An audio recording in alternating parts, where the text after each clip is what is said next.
करने का आरोप लगाया। बड़ा सवाल। नमस्कार, आज का बड़ा सवाल है प्रियंका गांधी की राजनीति में एंट्री और क्या यह कांग्रेस का मास्टर स्ट्रोक है? क्या यूपी में कांग्रेस का प्रियंका कार्ड चल पाएगा और बीजेपी और महागठबंधन दोनों चुनौतियों से कैसे निपटेंगी प्रियंका? तो इसी का विश्लेषण करेंगे आज बड़ा सवाल में। क्या कांग्रेस जिस तुरुप के इक्के को इतने दिनों से संभाले बैठी थी, तो अब करो या मरो की लड़ाई है, तो ऐसे में अब वो इक्का भी बाहर आ चुका है, तो क्या स्थिति होगी? क्या वाकई में ये जादुई छड़ी साबित होगा, तुरुप का इक्का साबित होगा, या फिर कहते हैं ना कि बंद मुट्ठी लाख की खुल गई तो खाक की, क्या वो स्थिति यहां पर उभरेगी? हमारे साथ तमाम मेहमान हमारे साथ इस वक्त मौजूद हैं। हमारे साथ Zafar Islam national spokes person है बीजेपी के, शोभा ओझा हैं नेशनल स्पोक्स पर्सन कांग्रेस से, राजीव रंजन हैं जेडीयू के प्रवक्ता, हमारे साथ डॉक्टर अजीज खान हैं समाजवादी पार्टी के प्रवक्ता, और राहुल देव जी और एनके सिंह जी वरिष्ठ जर्नलिस्ट इस वक्त स्टूडियो में मौजूद हैं। सबसे पहले जफर इस्लाम साहब, कांग्रेस ने तो मास्टर स्ट्रोक चल दिया और कह रहे हैं कि आप लोगों के खेमे में बड़ी बौखलाहट है। देखिए, हमें क्या बौखलाहट होगी, ये तो समाजवादी बसपा और ये जाने, इसलिए कि ये पूरे जो भी उन्होंने पासा खेला है, जो आखिरी गोली थी उनके उसमें औजार में उन्होंने चला दी, जो लास्ट आखिरी सिक्का था, जो बोलते हैं कस्टोडियन ऑफ लास्ट रिजॉर्ट, जिसको बचा बचा के लोगों को सिर्फ दिखा दिखा के रखते थे कि प्रियंका को ले आएंगे, उनको भी ले आए। हालांकि कई बार ऐसे लेके आए हैं, आज पद के साथ लेकर आए हैं, लेकिन इससे एडवांटेज बीजेपी है, सीधा एडवांटेज जो सिर्फ भारतीय जनता पार्टी को है, और डिसएडवांटेज जो है वो इनको हो गया। देखिए, इसलिए कि ये भारतीय जनता पार्टी को विश्वास प्राप्त है लोगों का। हमें इस तरह के अटकले से फर्क नहीं पड़ता कौन इसमें आता, कौन किसके खेमे से आता, कौन लास्ट पासा खेलता। हमने अपने काम किए हैं और काम के तौर पे हम लोगों के पास उनके विश्वास से जाएंगे। हमें फर्क नहीं पड़ता कि कौन गठबंधन हो रहा नहीं हो रहा, कौन पार्टी का मुखिया आ रहा नहीं आ रहा, किसको चेंज किया जा रहा। लेकिन इससे फर्क चकता है दो चीज साफ होती। राहुल गांधी फेल हुए, प्रिंस फेल हुए, तो प्रिंसेस को लाया गया। वंशवाद के आखिरी हद तक चले गए कांग्रेस पार्टी, इसलिए कि कांग्रेस पार्टी की शोभा जी जवाब दें। जफर साहब कह रहे हैं प्रिंस फेल हुए तो प्रिंसेस आई, और वही शोभा जी बड़ी वीकनेस। देखिए, जफर जी बिल्कुल समझ रहे हैं कि कितनी बुरी हालत हो रही है। अभी फिलहाल 3 राज्यों में जो मुंह की खानी पड़ी कांग्रेस पार्टी से इन्हें, मध्य प्रदेश, राजस्थान और छत्तीसगढ़ में, उसके बाद भी ये राहुल गांधी जी को फेल बता रहे हैं। तो इनसे पूछिए कि इनके प्रधानमंत्री को बने 5 साल पूरे नहीं हुए, उसके पहले ही मुंह की खानी पड़ रही है प्रदेशों में। यहाँ तक कि यूपी में इनके मुख्यमंत्री की खुद की सीट गोरखपुर भी ये बुरी तरह से हारे थे। तो उसके बाद ये किसको फेल और किसको पास बता रहे हैं? ये इनकी घबराहट है, बौखलाहट है, जो आज सामने नजर आ रही है, और ये राहुल गांधी जी को फेल बताने की कोशिश कर रहे हैं। आने वाले 2019 की लोकसभा के चुनाव में बाकी भी जी स्थितियां साफ हो जाएगी, जब चलिए। लेकिन क्या पूरे ये गठबंधन जो है उखड़ जाएगी जी, जो हिंदी बेल्ट, जो काउ बेल्ट हम कहते हैं, वहां आज हालत इनकी इतनी पतली हो गई है।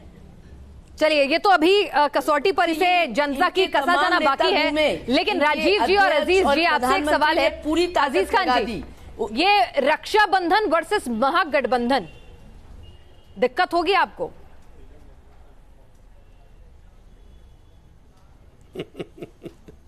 देखिए विनाश जी, हमको दिक्कत नहीं हो रही है। अभी दिक्कत तो मैं जफर साहब को सुन रहा था, उनको बहुत हो रही है। वो तो बहुत घबराए हुए हैं। जिस तरीके से 4.5 साल उन्होंने काले कारनामे किए हैं, अब उनको यह लग रहा है कि उनके पर्दाफाश होने का वक्त आ गया है। अब मुझे लग रहा है 100 दिन भी नहीं बचे हुए हैं। बीजेपी पूरी तरह से घबराई हुई है।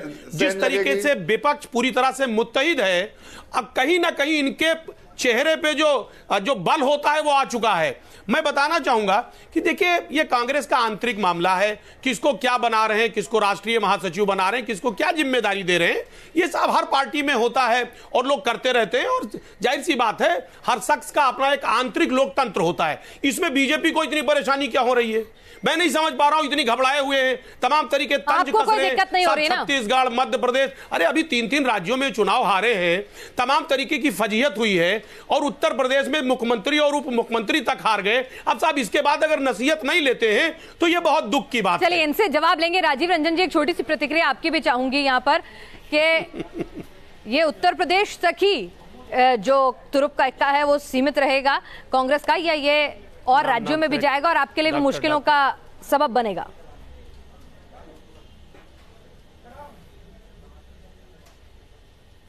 देखिए, सबसे पहले तो इस ऐलान को अगर देखें तो ये पूर्वी उत्तर प्रदेश के लिए प्रियंका गांधी को जनरल सेक्रेटरी बनाया गया और उनकी जिम्मेवारी पूर्वी उत्तर प्रदेश में पार्टी के लिए काम करने की है। लेकिन ये अपमान से तिलमिलाई कांग्रेस का ये पलटवार है। उत्तर प्रदेश में जिस तरह से समाजवादी पार्टी और बहुजन समाज पार्टी ने कांग्रेस के होश ठिकाने लगाए, ये उसका जवाब देने की एक जबरदस्त कोशिश है। और अभी मैं समाजवादी पार्टी के प्रवक्ता को सुन रहा था, क्या प्रियंका गांधी, राहुल गांधी या जो पश्चिमी उत्तर प्रदेश में कांग्रेस ने वहाँ ज्योतिरादित्य सिंधिया को जिम्मेवारी दी है, ये लोग बहुजन समाज पार्टी और समाजवादी पार्टी के खिलाफ वोट मांगेंगे या नहीं मांगेंगे? तो ये पूरी तरह से एक बहुकोणीय संघर्ष है, त्रिकोणात्मक संघर्ष है। समाजवादी पार्टी ने 2 सीटों पर कांग्रेस को समेटने की कोशिश की थी और इनके नेता बार बार बोलते हैं वो तो भारतीय जनता पार्टी के आधार में वोट ये सेंध लगाएंगे। तो ये कहीं ना कहीं कांग्रेस को एक वोट काटने वाली वरिष्ठ पार्टी भी पत्रकार हमारे यहाँ मौजूद हैं, उनसे भी समझ लेते हैं कि ये मास्टर स्ट्रोक है या फिर आपने अपने तर्कश का आखिरी तीर भी निकाल दिया, जिसे आप ब्रह्मास्त्र कह कर लोगों को डराया करते थे। एनके सिंह जी और राहुल जी, यही सवाल मेरा आप दोनों से है। पहले एनके सिंह जी आपसे शुरुआत करें। देखिए, अगर घटनाक्रम को बीजेपी नहीं समझ रहा है तो एक शुतुरमुर्गी अप्रोच होगा। बेहद संजीदा ये प्रयास रहा है और इसको थोड़ा गहराई से बीजेपी समझे, इसको जस्ट वो ना कर दे, सेट असाइड ना करे। मायावती और अखिलेश ने क्यों कांग्रेस को अलग किया, पहले तो ये समझ लें। उसका सीधा मतलब था कि कांग्रेस अगर सभी सीटों पे लड़ेगी तो कांग्रेस के वोट डिवाइड नहीं होंगे, मतलब वो बीजेपी को शिफ्ट नहीं होंगे।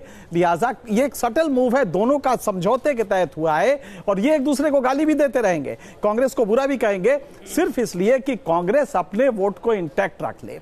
अब आप गौर कीजिए कि प्रियंका गांधी को यह भी आज के प्रेस कॉन्फ्रेंस में और लेटर में कहा गया है कि ये ईस्टर्न यूपी देखेंगी। इसकी जरूरत क्या थी?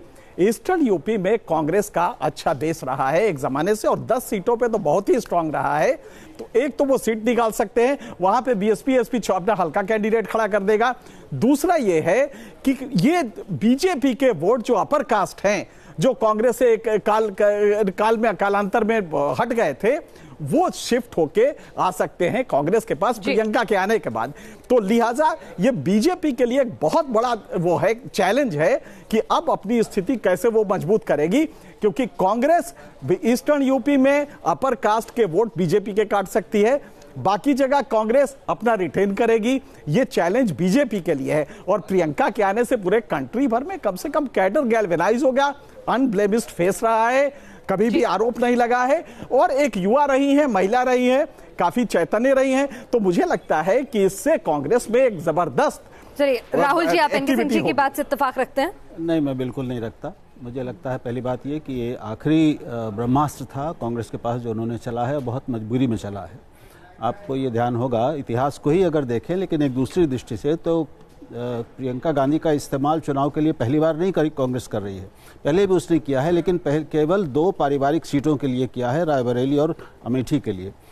हालांकि उनके लिए मांग बहुत होती रही थी, लेकिन अब उनको पूरे आधे उत्तर प्रदेश के लिए 40 सीटों के लिए किया गया है। तो निश्चित है एक आशा है उनकी, लेकिन हमें ये भूलना नहीं चाहिए कि उत्तर प्रदेश में जो आखिरी चुनाव हुए थे उसमें कांग्रेस अपने इतिहास के सबसे निचले स्तर पर यानी 6% वोट पर आ गई थी।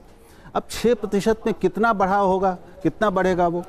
अब कांग्रेस इनके नेतृत्व में भी मान लीजिए प्रियंका कार्यकर्ताओं में अगर कुछ कार्यकर्ता बचे हैं तो उनमें कोई नया उत्साह भरती हैं, तो किसका नुकसान वो करेगी? पहली बात यह कि ये जो बीजेपी विरोधी वोट है उसको बांटेगी। अब वो किसका बांटेंगी? कांग्रेस का ज़्यादा, कांग्रेस बीजेपी का काटेगी या गठबंधन का काटेगी?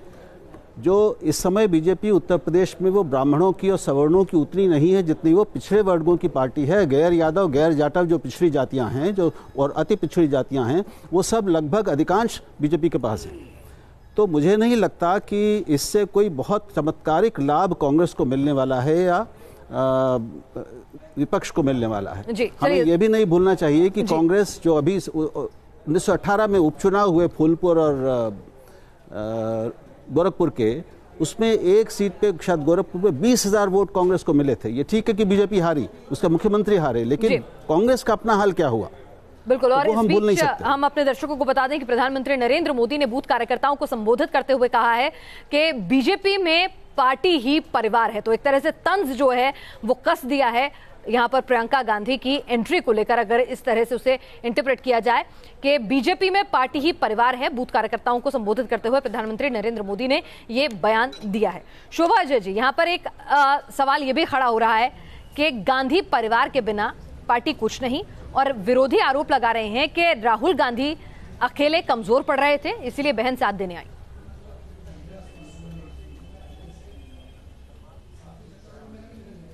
बिल्कुल भी नहीं। देखिए, कांग्रेस पार्टी इस देश का पर्याय है, ये हमको नहीं भूलना चाहिए। और गांधी परिवार का योगदान, चाहे वो आज़ादी की आंदोलन की बात करें या उसके बाद देश को एक और अखंड बनाए रखने के लिए उनका योगदान, उनकी शहादत, चाहे इंदिरा जी की शहादत को हम याद करें, चाहे राजीव जी की शहादत को याद करें, पूरा देश मानता है, पूरा देश आदर करता है इस परिवार का। और बीजेपी को वाकई परेशानी इस परिवार से रही है, आज से ही नहीं, सालों से रही है। और बीजेपी आज पूरी तरह से तिलमिलाई हुई है। और जहां आप संगठन की बात करें कि यूपी में कांग्रेस का संगठन नहीं है, मैं मानती हूं कि एक समय था यूपी में कांग्रेस बहुत स्ट्रांग होती थी, पर सालों में कांग्रेस बहुत कमज़ोर हुई यूपी में। और आज प्रियंका जी के आने के मायने ये रहेंगे कि एक और बार पूरे जोश और खरोश के साथ कांग्रेस पार्टी यूपी में भी उतरेगी और पूरे देश में भी उतरेगी। चलिए जफर साहब, आप बौखलाए हुए हैं, इसी तरह तिलमिलाहट है। हमें कहा गया था कि कांग्रेस का तो संगठन बिल्कुल ही नहीं है, क्योंकि जी जरा जफर साहब से जवाब ले लो। जफर साहब, मैं तो सिर्फ ऐसा कहूंगा कि पिछली बार राहुल गांधी जी ने सहारा लिया था, बैसाखी लिया था, बैसाखी का सहारा लिया था समाजवादी पार्टी से, तो डूब गए, दोनों डूब गए। तो आज जो स्लोगन है राहुल गांधी का, मेरे ख्याल से देश की जनता जो कह रही है कि हम तो डूबे हैं बहन, तुम्हें भी ले डूबेंगे, तो ये थोड़ा सा उसमें चेंज है, लेकिन यही होगा, हम तो डूबे हैं बहन, तुम्हें भी ले डूबेंगे, यही होने वाला है। मध्य प्रदेश, राजस्थान और छत्तीसगढ़ में कौन डूबा है? उत्तर प्रदेश कौन डूबा है? आपके मध्य प्रदेश, राजस्थान और छत्तीसगढ़ में सबको मालूम है कितने वोट्स मिले हैं और कितने मार्जिनल वोट से आ रहे हैं। घबराइए मत शोभा जी, सब कुछ आपको भी अच्छा से पता है। क्या हुआ? आपको ये मजबूरी में जो आज तक दिखाते थे, आज आपको मैदान में रखना पड़ा। देखिए, इसलिए आपको भी अच्छा से मालूम है शोभा जी कि हालात क्या होने वाले हैं और राजस्थान में तीनों जगह आप पूरी तरह से उखड़ चुके हैं। आपके प्रधानमंत्री और आपके राष्ट्रीय अध्यक्ष और आपके मुख्यमंत्री सब पूरी तरह से उखड़े हुए हैं। बहुत बड़ी जीत आपकी पार्टी पूरी तरह से डिमोरलाइज है। अब ये तो बता दीजिए, अपने जो सपा और बसपा के लोग हैं उनको बता दीजिए, सुन लीजिए, सपा और बसपा के साथियों को बना दीजिए जीत हुई जिनके है। साथ आज और ये जीत जनता की जीत है, जो जनता का विश्वास कांग्रेस होगा कांग्रेस का। और अब तो देश क्या में भी आप समाजवादी पार्टी के मुखिया या बसपा के मुखिया उनको क्या सीधे चुनौती आप दे रही है? ये बता दीजिए उनको, आप सीधे चुनौती दे रही। चलिए आप लोग तो आरोप प्रत्यारोप के दौर लगाते रहेंगे, लेकिन शोभा जी, क्या महासचिव पद पर काबिज होने के बाद प्रियंका जी सिर्फ पूर्वी उत्तर प्रदेश की स्टार प्रचारक रहेंगी या पूरे देश में प्रचार की उम्मीद की जाए उनसे? डेमोक्रेटिक पार्टी है शोभा जी, सभी को अधिकार है ऊपर जाने का। शोभा जी, लेकिन वंशवाद का सहारा नहीं लेते आप, तो वंशवाद की आखिरी हद कर दी। आपकी वही स्ट्रेंथ है। प्रियंका गांधी जी अब सक्रिय राजनीति में आई हैं, वो पूर्वी यूपी की कमान संभालेंगी। साथ ही आज उनके आने से पूरे देश में उत्साह का माहौल है। हर एक कांग्रेस का कार्यकर्ता उनसे सालों से इस बात की गुहार कर रहा था। उन्होंने कार्यकर्ताओं की भावना का सम्मान करते हुए ये निर्णय लिया कि वो सक्रिय राजनीति में आएंगी, तो निश्चित ही पूरे देश में इसका कांग्रेस को फायदा मिलेगा। कांग्रेस का कार्यकर्ता पूरी तरह से चुनाव लड़ेंगी तारीख में। सिर्फ कांग्रेस के एक सेकंड जफर साहब, शोभा जी, चुनाव लड़ेंगी, सक्रिय राजनीति में आके जनता की प्रतिनिधि बनेंगी। देश में कोई उत्साह नहीं है। देखिए, जहां तक प्रियंका जी का चुनाव लड़ने का सवाल है, हमेशा से राहुल जी हो या सोनिया जी, जिससे भी ये सवाल किया गया है, उन्होंने साफ तौर पे कहा है कि इसका निर्णय स्वयं प्रियंका जी लेंगी कि वो कब सक्रिय राजनीति में आएंगी, कब वो चुनाव लड़ेंगी, कहां से लड़ेंगी। ये तमाम चीजों का निर्णय स्वयं प्रियंका जी। जितनी बड़ी वो नेता है, जो उनका कद है, कई खेमे में सवाल ये भी उठ रहे हैं कि क्यों नहीं उस हिसाब से उनको सिर्फ पूर्वी यूपी तक ही क्यों, उत्तर प्रदेश तक ही क्यों सीमित किया गया? ये कौन सा ऐसा क्यों की पॉलिसी है आपकी भाई? देखिए, ये कांग्रेस की स्ट्रैटेजी है, ये कांग्रेस की स्ट्रैटेजी है कि वो किसका उपयोग कहां ले, और उस स्ट्रैटेजी के तहत हमारी एक सोच है, उस सोच के तहत उनको जवाबदारी दी गई है। चलिए, यहाँ पे राहुल जी अगर यहाँ पे बात करें कि एक सोच ये भी निकल कर आ रही है जो 10 सेकंड जी जफर साहब बात पूरी करें, फिर मैं राहुल जी के पास जाती हूँ। बोलिए जी जफर साहब, बात पूरी करें। सिर्फ इतना कह रहा हूँ कि देखिए, उन्होंने कहा कि प्रियंका जी डिसाइड करेंगी कि कहां से लड़े, किधर क्या करें, कौन सी रिस्पॉन्सिबिलिटी अपनानी है, क्या करना है, वो डिसाइड स्वयं करेंगी। मतलब पार्टी में कोई डिसिप्लिन है कि नहीं भाई? वंशवाद का ऐसा नमूना मत पेश कीजिए। कोई डेमोक्रेटिक प्रोसेस है नहीं, कोई और भी लोग हैं कि नहीं पार्टी में?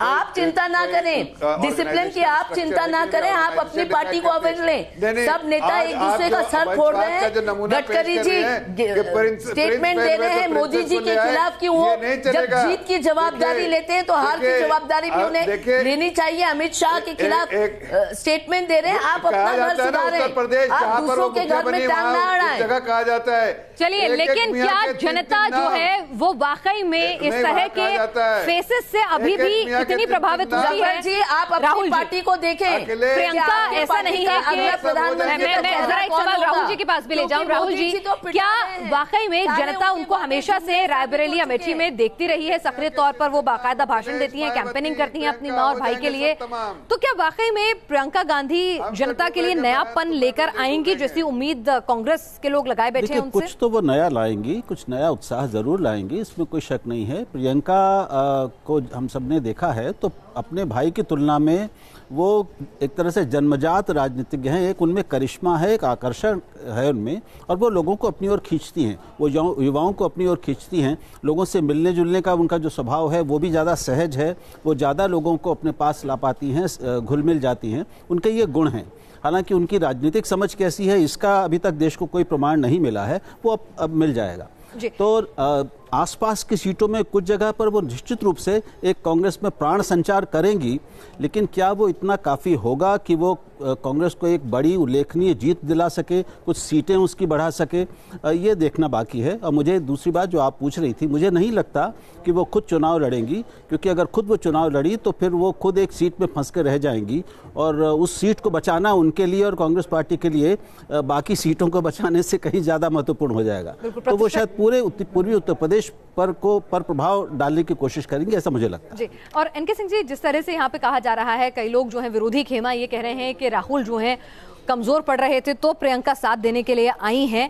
क्या वाकई में 3 जीत के बाद अगर प्रियंका को राहुल यहाँ पर सक्रिय राजनीति में लेकर आते हैं या वो आती हैं, तो क्या वाकई में इसका इंटरप्रिटेशन ऐसे कर सकते हैं कि उनके साथ की जरूरत थी?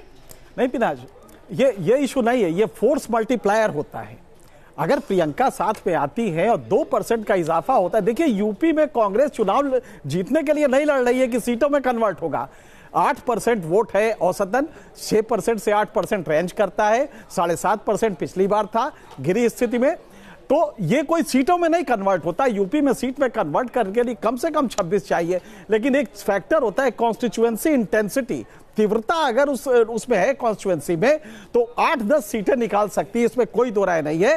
फिर भी सीट में इंटरेस्ट नहीं है, बीजेपी वहां पे लूज कर जाए ये पर्पस है। चलिए, तो ये रक्षाबंधन वर्सेस महागठबंधन की जो बात कह रही है, दरअसल ये है कि प्रियंका गांधी की एंट्री से कहीं ना कहीं बीजेपी की दावेदारी कमजोर हो, महागठबंधन को फायदा हो। पुणे का आरोप लगाया